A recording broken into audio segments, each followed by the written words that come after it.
Innal hamdalillah nahmaduhu wa nasta'inuhu wa nastaghfiruh wa natubu ilaihi wa na'udzu billahi min shururi anfusina wa sayyiati a'malina.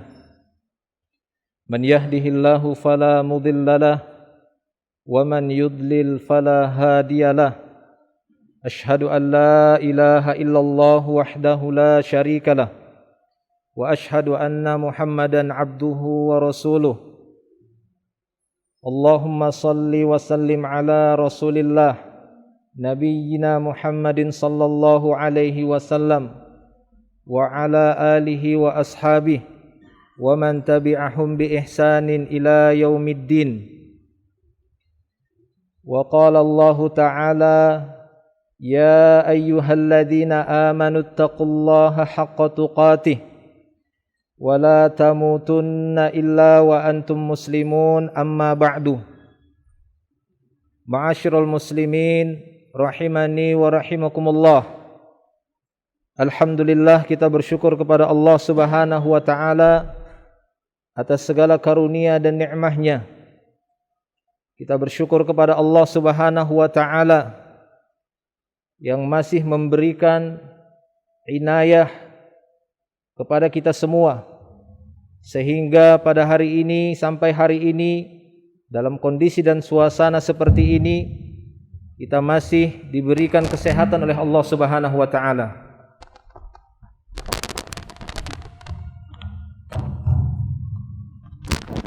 Ma'asyiral muslimin rahimani wa rahimakumullah.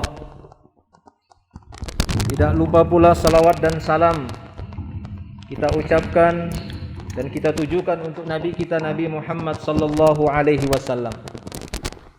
Saya memberikan wasiat kepada para jamaah semua untuk senantiasa menjaga nilai-nilai ketakwaan kepada Allah Subhanahu wa taala dimanapun kita berada. Saudara-saudaraku kaum muslimin, a'azzakumullah. Berkenaan dengan kejadian-kejadian belakangan hari ini, di mana berbagai macam kejadian yang telah menimpa kita, dan bahkan dari kejadian-kejadian tersebut menyayat hati kita, di mana sebagian perbuatan tersebut termasuk perbuatan pelanggaran menurut syariat Islam.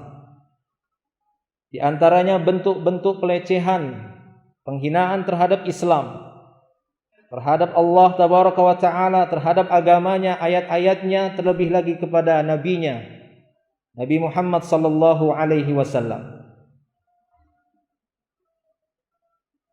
Dalam sebuah kisah disebutkan, dan kisah ini disebutkan oleh para ulama di dalam kitab-kitab mereka. Di antaranya para ulama-ulama tafsir, di antaranya Al-Imam Ibnu Katsir dalam tafsir di dalam tafsir Al-Qur'anil Azim. Demikian juga ulama-ulama yang lainnya. Demikian juga Al-Imam Az-Zahabi dalam kitabnya Syiar A'lam An-Nubala, yakni menyebutkan tentang sebab-sebab turunnya firman Allah Subhanahu wa taala dalam surat At-Taubah ayat yang ke-65, di mana Allah Subhanahu wa taala menyebutkan kafirnya orang yang mengolok-ngolok Allah, ayat-ayatnya dan Rasulnya.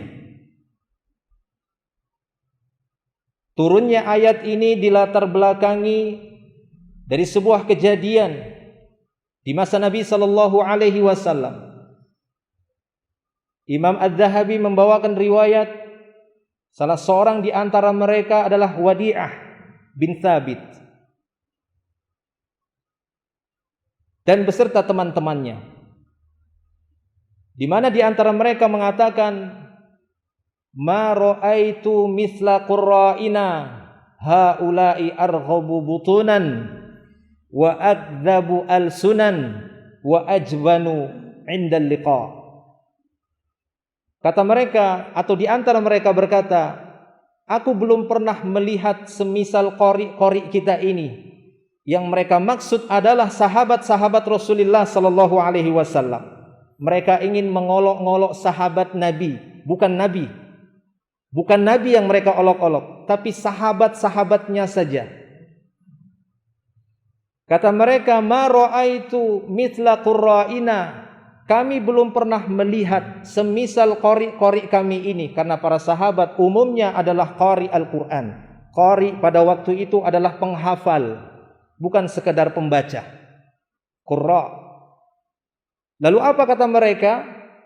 Haula'i arghabu butunan. Mereka adalah orang-orang yang paling buncit perutnya. Sebuah ejekan yang menunjukkan para sahabat itu hanya kerjanya makan saja. Bahkan mereka mengatakan setelah itu, haula'i arghabu butunan wa akdzabu al-sunan. Kami tidak dapati ada orang yang paling dusta lisannya melainkan mereka ini. Mereka menuduh para sahabat adalah orang-orang yang banyak dustanya dalam berbicara. Wa ajbanu 'inda liqa. Bahkan mereka ini adalah orang yang paling pengecut ketika ketemu musuh. Padahal kita ketahui bersama para jamaah yang Allah Subhanahu wa taala, tidak kita dapati dari generasi yang dilahirkan oleh Allah dari Adam sampai hari kiamat, tidak ada generasi yang lebih baik daripada generasi sahabat. Kenapa? Karena kita sepakati manusia terbaik di muka bumi ini adalah Nabi Muhammad SAW. Itu kita sepakati. Bahkan beliau adalah Sayyidul Mursalin, pemimpinnya para nabi pada hari kiamat nanti. Maka sahabat-sahabat yang menemani orang mulia ini adalah manusia terbaik pula, yaitu para sahabat-sahabat Rasulullah SAW. Kita dapati bagaimana para sahabat adalah orang-orang yang mereka rela menahan lapar untuk memperjuangkan agama Allah Tabaraka wa Ta'ala. Mereka banyak berpuasa. Mereka adalah orang-orang yang terpercaya, jujur, bahkan tidak didapati kedustaan di antara mereka. Sehingga agama ini yang sesuai dengan ajaran Rasulullah SAW sampai kepada kita karena kejujuran mereka, karena kejujuran para sahabat. Sehingga hari ini kita masih mendapati bagaimana Islam yang asli, sebagaimana Nabi SAW yang mengajarkannya. Itu karena sebab para sahabat, kejujuran mereka yang mereka menjaga dirinya dari banyak berdusta. Tapi lihatlah orang-orang ini menuduh para sahabat orang yang paling banyak berdusta lisannya. Dan mereka menuduh, mengejek para sahabat orang yang paling pengecut kalau ketemu musuh. Padahal mereka adalah orang-orang yang sangat pemberani, membela Rasulullah, membela agama Allah Subhanahu wa Ta'ala, dan tidak ada kata mundur bagi mereka ketika mereka berhadapan dengan musuh-musuh Islam, musuh-musuh Allah. Namun lihat para jamaah milik Allah Subhanahu wa Ta'ala, sebab olok-olokan ini, disebabkan candaan mereka ini, disebabkan penghinaan mereka ini, Allah Ta'ala turunkan ayatnya dalam surat At-Taubah ayat 65. Di sana Allah Subhanahu wa Ta'ala menyebutkan, qul abillahi wa ayatihi wa rasulihi kuntum tastahzi'un la ta'tadiru qad kafartum ba'da imanikum. Allah Ta'ala turunkan ayat ini. Allah Ta'ala yang langsung kafirkan mereka, langsung pencipta mereka yang mengkafirkannya, mengeluarkan mereka dari iman. Ini menunjukkan bahwasanya yang mengatakan itu orang-orang beriman, bukan orang-orang kafir. Karena Allah mengatakan qad kafartum ba'da imanikum, kalian kafir setelah beriman. Mereka ini orang beriman, Allah akui mereka beriman. Kata Allah Subhanahu wa Ta'ala, katakan ya Muhammad kepada mereka, abillahi, pantaskah Allah, ayat-ayat Allah, kitab-kitab Allah, agama Allah, Rasulnya, utusannya, kalian jadikan bahan istihza, kalian jadikan sebagai bahan candaan untuk olok-olokan. La ta'tadiru. Kata Allah Subhanahu wa Ta'ala, tidak usah minta uzur, kata Allah, tidak usah minta maaf. Qad kafartum ba'da imanikum, kalian kafir setelah kalian beriman. Na'udzubillah. Bagaimana murka dan marahnya Allah Tabaraka wa Ta'ala dengan orang-orang yang mempermainkan agama Allah, menjadikan agama Allah dan yang berkaitan dengannya sebagai bahan untuk candaan. Bahkan sebelum ayat itu Allah Ta'ala mengatakan, wala in sa'altahum la yaqulunna innama kunna nakhudu wa nal'ab. Ya Muhammad, kalau kau tanya, sekiranya kau tanya mereka, kenapa mereka berkata demikian? Mereka akan menjawab bahwa kami cuma main-main saja dan bercanda saja. Sehingga kata para ulama, lihatlah kejadian ini. Yang dihina, yang diolok-olok itu sahabat Nabi, bukan Nabi, belum nabinya. Yang dihina, yang diolok-olok oleh mereka masih sahabat Nabi, kafir, dikafirkan oleh Allah. Dan itu pun tidak serius. Mereka cuma main-main, nggak serius. Bukan serius mereka ingin mencela sahabat, enggak. Bukan terang-terangan mereka mencaci maki sahabat, enggak. Itu cuma canda main saja. Kafir, dikeluarkan oleh Allah Subhanahu wa taala dari keimanannya. Dua hal ini dalam ayat itu. Main-main dan yang mereka jadikan bahan olok-olokan sahabat Nabi, belum nabinya. Lalu gimana? Sekiranya ada orang yang serius menghina, serius mengolok-olok, serius membenci, mencela, mencaci maki, yang dia caci maki bukan sahabat, yang dia caci maki langsung Nabi sallallahu alaihi wasallam, yang dia caci maki sunnah Nabi, yang dia caci maki syariat Allah, yang dia caci maki adalah Allah. Kita tidak ingin mengkafirkan manusia atas perbuatannya, namun yang kita khawatirkan ketika Allah Ta'ala mencabut nyawa mereka, mereka mengira bahwasanya mereka di atas Islam, ternyata Allah telah mengeluarkan mereka dari agamanya. Mereka mati dalam keadaan kafir. Ini yang kita khawatirkan. Inilah tujuan kita untuk mengingatkan siapapun, baik dia orang yang telah beriman ataupun mereka yang belum beriman kepada Allah Subhanahu wa taala. Adapun orang-orang yang belum beriman kepada Allah, sudah semenjak dulu sebelum Nabi diutus, orang-orang yang tidak beriman kepada Allah, memang kerjaan mereka mencaci maki Nabi. Bukan hanya mencaci maki Nabi, bukan hanya menghina Nabi, Nabi pun mereka bunuh. Itulah orang-orang yang tidak beriman. Bukan cuma sekedar mengolok-olok, mencaci maki, menghina utusan-utusan Allah. Mereka bunuh setiap Nabi yang datang. Bayangkan.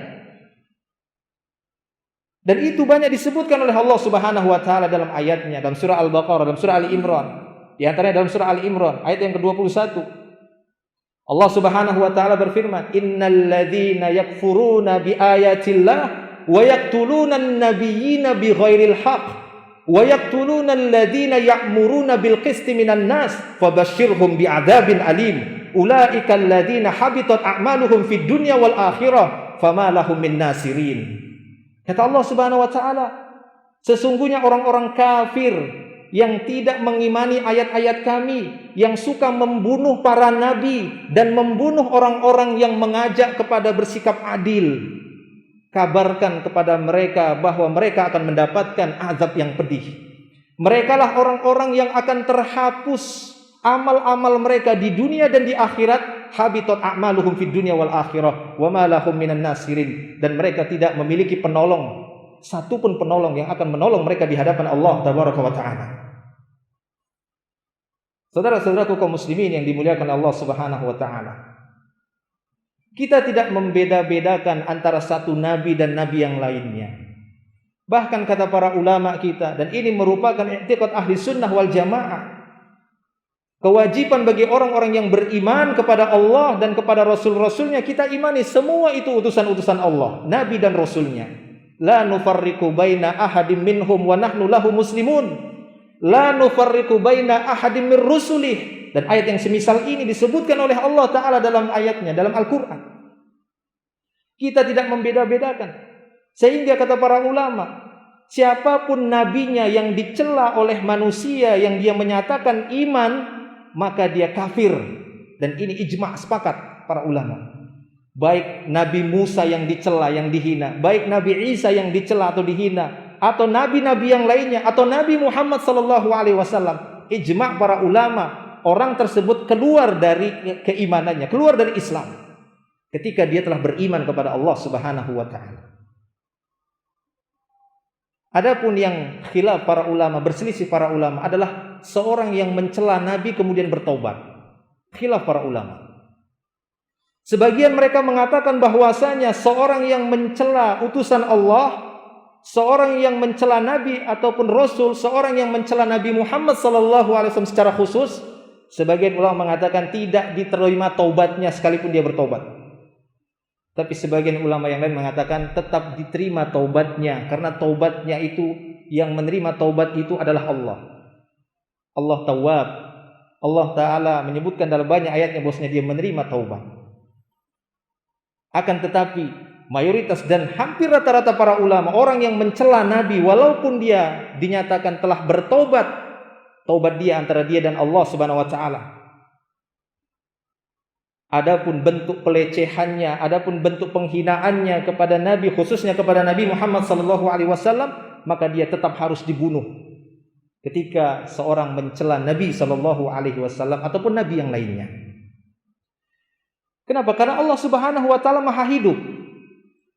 Dan dia menjelaskan, mengabarkan kepada manusia, kepada hamba-hambanya bahwasanya dia At-Tawwab, bahwasanya dia memberikan taubat kepada hamba-hambanya. Itu Rabb kita Allah Tabaraka wa taala. Namun siapa yang bisa menjamin kalau Nabi sallallahu alaihi wasallam memaafkan orang-orang yang telah mencelanya setelah dia meninggal? Adapun ketika beliau masih hidup, maka masih punya kemungkinan beliau memaafkannya. Terbukti orang-orang yang mencela Nabi semasa beliau hidup, beliau biarkan, tidak beliau bunuh. Walaupun sebenarnya orang-orang yang mencela Nabi di masa beliau berhak untuk dibunuh, tapi beliau sallallahu alaihi wasallam, di antara mereka ada yang dibiarkan terus oleh Nabi dan tidak dibolehkan oleh Nabi untuk membunuhnya. Dan dalam sebuah riwayat Nabi sallallahu alaihi wasallam menyebutkan alasannya, beliau khawatir kalau sekiranya nanti tersebar bahwa Muhammad membunuh sahabatnya sendiri, seperti penghinaan yang dilakukan oleh Abdullah bin Ubay bin Salul, salah seorang gembong munafik yang pada waktu itu sering ikut bersama Rasulullah dan para kaum muslimin. Tatkala dia melakukan sebuah celaan, penghinaan kepada Nabi Muhammad sallallahu alaihi wasallam, Umar bin Khattab datang kepada beliau sallallahu alaihi wasallam dan mengatakan, "Ya Rasulullah, da'ni adribu unuqa hadzal munafiq." Wahai Rasulullah, biarkan saya, lepaskan saya, izinkan saya tebas leher munafik ini. Tapi apa kata beliau sallallahu alaihi wasallam? Beliau mengatakan, "La, jangan. Da'hu," kata Rasulullah, biarkan dia. "Alla yatahaddatsun nas anna Muhammadan yaqtul ashabahu," agar tidak tersebar di tengah-tengah manusia, agar manusia tidak berkata bahwa Muhammad telah membunuh sahabatnya sendiri. Ini yang beliau khawatirkan, karena waktu itu adalah masa-masa awalnya Islam. Sehingga beliau sallallahu alaihi wasallam menahan, dan sebenarnya halal darahnya, dan bisa saja beliau sallallahu alaihi wasallam memerintahkan Umar bin Khattab untuk menebas lehernya. Sehingga berdasarkan dalil ini kata para ulama bahwa seorang yang mencela Nabi walaupun dia telah bertobat, tobatnya itu antara dia dan Allah. Tapi kehormatan Nabi yang sudah dia hina, yang sudah dia rendahkan, dia tetap dibunuh. Para jemaah yang dimuliakan Allah Subhanahu wa taala. Maka hal ini harus kita ingatkan kepada manusia, khususnya kepada orang-orang yang beriman. Kata para ulama bahwasanya tidak diperkenankan dan tidak diperbolehkan dan tidaklah layak seorang muslim, seorang yang beriman mengolok-olok agamanya sendiri, mengejek, mengolok-olok Allah Subhanahu wa taala, rasulnya, syariatnya, sunnahnya. Apapun itu bentuknya yang telah disyariatkan oleh Allah Subhanahu wa taala, maka jangan dihina. Jangan diolok-olok. Khawatirlah Anda, wahai orang-orang yang telah menyatakan keimanan, khawatirlah Anda sekiranya iman tersebut ternyata telah terlepas dari diri Anda karena perbuatan istihza yang Anda lakukan, mengolok-olok syariat Allah, mengolok Allah Subhanahu wa taala, menghina ataupun membuat canda-canda terhadap syariat Allah Subhanahu wa taala, mengejek agama Allah Subhanahu wa taala. Apakah itu yang bersifat amalan-amalan yang wajib ataukah itu sunnah? Baik itu yang bersifat yang menjadi simbol-simbol kaum muslimin seperti kaum laki-laki menghina ataupun mengejek janggut, masalah celana di atas mata kaki ataupun pakaian ciri-ciri khas kaum muslimin yang itu jelas-jelas ada dalil dan perintahnya, jangan sampai Anda mengolok-ngoloknya. Khawatirlah. Jangan sampai ketika menghadap Allah dalam keadaan ternyata tidak ada lagi iman walaupun seberat dzarrah. Adapun masalah memvonis orang per orang telah keluar dari Islam, telah keluar dari keimanannya, maka itu ada wilayah yang lain, yaitu wilayahnya para ulama. Namun kewajiban bagi kita adalah untuk mengingatkan kaum muslimin, siapapun mereka, jangan sampai mereka termasuk orang-orang sebagaimana orang-orang kafir yang suka menghina agama Allah Subhanahu wa taala. Aqulu qouli hadza astaghfirullah li wa lakum wa lisairil muslimin Innallaha ghafurur rahim fa'tabiru ya ulil albab.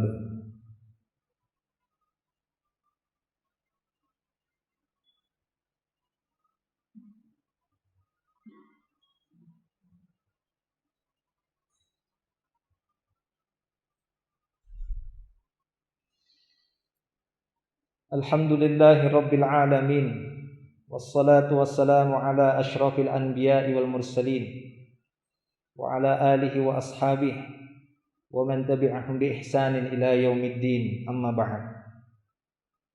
Para jemaah kaum muslimin yang dimuliakan Allah Subhanahu wa taala. Adapun masalah memboikot produk-produk orang-orang kafir ataupun memboikot produk kita sendiri agar tidak dikonsumsi oleh orang-orang kafir, maka pembahasan seperti ini adalah pembahasan yang sangat luas sekali. Hendaknya kita tetap terus di bawah bimbingan para ulama dalam mengambil sikap, karena di sana ada maslahat dan mudarat. Adapun berkenaan dengan dalil, maka di sana ada hal-hal yang menguatkan perbuatan itu, tindakan itu. Sebagaimana yang disebutkan dalam Sahih Bukhari dan Muslim, apa yang diceritakan oleh Thumamah bin Uthal tatkala dia datang dari Najd, kemudian menemui beliau sallallahu alaihi wasallam di Madinah, dan dia menyatakan keislamannya di hadapan Rasulullah sallallahu alaihi wasallam. Setelah itu dia meminta izin kepada beliau untuk melakukan umrah ke Mekah. Beliau pun mengizinkannya, silahkan umrah. Berangkatlah dia ke Mekah. Sesampainya dia di Mekah, orang-orang Mekah yang mengetahui dulunya Thumamah ini adalah orang yang tidak beriman kepada Nabi Muhammad SAW, namun mereka meyakini dia beriman dengan iman dahulu. Orang-orang mengatakan sabauta, maksudnya kau murtad dari agama nenek moyangmu. Kata dia, la, tidak, lakin aslamtu ma'a Muhammadin sallallahu alaihi wasallam. Tidak, aku bukan murtad, tapi aku masuk Islam bersama Muhammad sallallahu alaihi wasallam. Lalu apa kata Thumamah? Kata Thumamah kepada ahlul Mekah pada waktu itu, dia mengatakan, la wallah la ya'tikum minal yamamah habbah hintah hatta ya'zana fiha Nabi sallallahu alaihi wasallam. Sekali-kali tidak, demi Allah, tidak akan datang kepada kalian sebutir gandum pun dari Yamamah. Aku boikot, kata Thumamah, sampai Rasulullah mengizinkan gandum itu masuk kepada kalian, biar kalian kelaparan. Para ulama banyak memberikan faedah dalam masalah ini. Ada sebagian mereka mengatakan, jika sifatnya pribadi silahkan. Adapun jika boikot besar-besaran, maka ini butuh kuasaan dari para penguasa, pemerintah, agar tidak menimbulkan mudarat di tengah-tengah manusia, khususnya kaum muslimin, dan benar-benar maslahat tatkala melakukan pemboikotan tersebut. Oleh karena itu, para jemaah Allah Subhanahu wa taala, namun yang terpenting, pesan yang terpenting bagi kita semua, hendaknya kita berusaha untuk memuliakan Islam, menghormati Allah tabaraka wa taala, mengagungkan Allah dan menghormati Nabi kita Muhammad sallallahu alaihi wasallam dan seluruh para nabi. Kita mengimani Allah, mengimani Rasulnya dan seluruh nabi-nabi yang diutus oleh Allah Subhanahu wa taala, kitab-kitabnya. Kita beriman kepada Allah, kepada hari akhir. Kita menjaga Islam, menjaga Al-Quran, menjaga syariat Allah, berusaha mengamalkannya dan membela dari setiap orang-orang yang mencelanya, dengan menjelaskan kepada manusia bahwasanya Islam adalah agama yang diridhoi, yang paling diridhoi di sisi Allah sampai hari kiamat nanti. Allahumma salli ala Muhammad wa ala ali Muhammad kama sallaita ala Ibrahim wa ala ali Ibrahim innaka Hamidum Majid. Allahumma barik ala Muhammad wa ala ali Muhammad kama barakta ala Ibrahim wa ala ali Ibrahim innaka Hamidum Majid. Allahumma ighfir lana walil muslimina wal muslimat wal mu'minina wal mu'minat al ahya'i minhum wal amwat innaka antal ghafurur rahim. Rabbana zalamna anfusana wa illam taghfir lana wa tarhamna lanakunanna minal khasirin. Rabbana la tuzigh qulubana ba'da idh hadaitana wa hab lana min ladunka rahmah innaka antal wahhab ya muqallibal qulub tsabbit qulubana ala dinika wa ta'atik. Allahumma ya Rabbana irfa' 'anna hadzal waba. Ya Rabbana irfa' 'anna hadzal waba Ya Rabbana irfa' 'anna hadzal waba. Allahumma aslih lana umurana wa umural muslimin. Rabbana atina fid dunya hasanah wa fil akhirati hasanah wa qina adzabannar. Wassallallahu wasallam ala nabiyyina Muhammadin wa ala alihi washabbihi ajma'in. Akhir da'wan alhamdulillahi rabbil alamin. Aqimus shalah.